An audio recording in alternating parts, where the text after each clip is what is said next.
Ko'pchilik insonlar Dubayni alohida davlat deb o'ylashadi. Aslida ham shundaymi?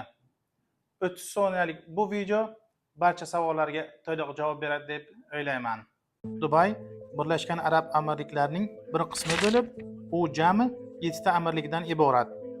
Abu Dhabi, Dubay, Sharja, Ajman, Quwayn, Fujayra va Ras Al Khaymadir. Har bir amirlikning o'ziga xos hukmron shayxi. Ular barcha yagona bayroq ostida birlashgan. Abu Dhabining shayxi esa mamlakat prezidenti sifatida tan olinadi. 1971-yilgacha bu amirliklar mustaqil ravishda mavjud bo'lgan.